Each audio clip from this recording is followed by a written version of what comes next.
বিষয়টা বলতে ওই আমার এই বাড়ির সামনে একটা ওই ছেলেটা যেটা আকাশ নামে যে ছেলেটা, ওই ছেলেটা এই বাড়ির সামনে একটা বাড়িতে কাজ করতে আসতো আজ থেকে ১ বছর আগে থেকে। এই কাজ করতে এসে যাই হোক আমার মেয়ের সাথে হয়তো কথা বলুক, যাই হোক পাড়ার আপনার সামনে। মেয়ে কি পড়াশোনা করে? হ্যাঁ, আমার কোন মেয়ে ক্লাসে? এই বছর মাধ্যমিক 8 উঠেছে, 10 উঠেছে। এবারে ওই যেহেতু ওটা বললো আমার মেয়ে যে লাস্টেই যে হাসপাতালে গিয়ে এই কথাটা বললো।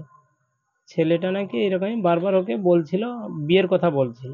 মেয়ে তখনই বলেছে কি 18 বছর না বয়স হলে আমি বিয়ে করব না। আর যদিও তোমার বিয়ে করার এরকমই থাকে আমার বাড়িতে গিয়ে জানাও, আমি পালিয়ে বিয়ে করার আমার মানসিকতা নেই।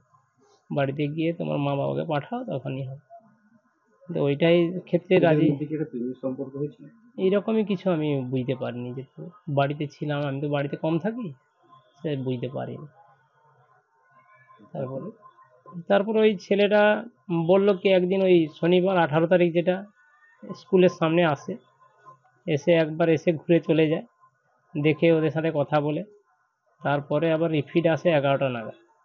11টা নাগাদ এসে ওই কি হাতে একটা কোল্ড ড্রিঙ্কস নিয়ে এসেছিলো, নিয়ে এসে আমার মেয়েকে বলছে খাও। জোর জার করছে খাবে না, তখন মেয়ে বলছে না খাবো না, আমি কোল্ড ড্রিঙ্কস খাই না, খাবো না। তারপর জোর জার করতে ও ছেলেটা বলছে না আমিও তো খাবো, তুমি খাও বলে ওকে দিয়েছে, খেয়েছে, আমার মেয়ে খেয়েছে, তারপর ছেলেটাও খেয়েছে। আমার মেয়ের সঙ্গে আরও তার বোন একজন ছিল বান্ধবী, নীলা বলে, ও খেয়েছে।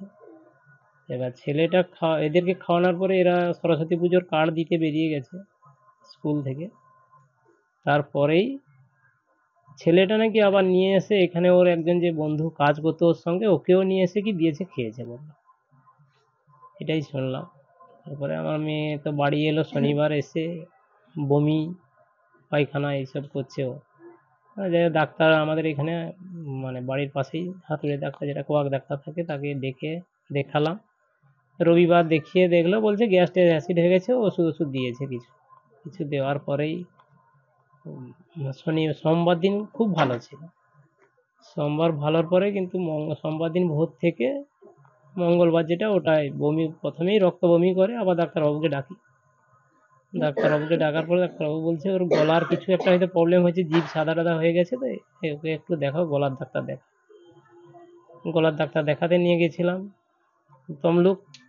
ওখানে ডাক্তারের কাছে ভিড় প্রচুর বলে আমরা আবার হাসপাতালে দেখাই গলার ডাক্তার, আউটডোরে নিয়ে গিয়ে দেখানোর পরে ওখানে বললো তুমি ইমার্জেন্সিতে নিয়ে যাও, এদের একটা কোনো প্রবলেম আছে। মানে ইমার্জেন্সিতে যখন নিয়ে আসি ডাক্তারবাবু দেখে বলছে ঘাস মারা বিষ খেয়েছে এরা।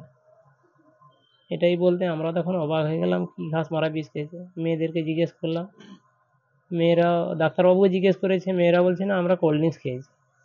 বলছে না আপনারা ঘাস মারা বিষ খেয়েছে, মেয়েরা তখনও বলছে কোল্ড ড্রিঙ্কস খেয়েছে। তারপরে ডাক্তারবাবু চেক আপের পরে বলছে কোল্ড ড্রিঙ্কসের সঙ্গে ঘাস মারা বিষ ছিল। ওটা কে খাইয়েছে না ওই বললো আকাশ নামে ছেলেটা।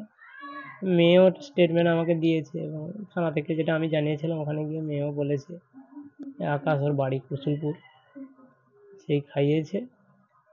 তো এখন আমার মেয়ে তো নেই, আর এখন ডাক্তারবাবু বললো প্রচুর সিরিয়াস, মেয়ে আমার এই 2 তারিখে মারা গেল।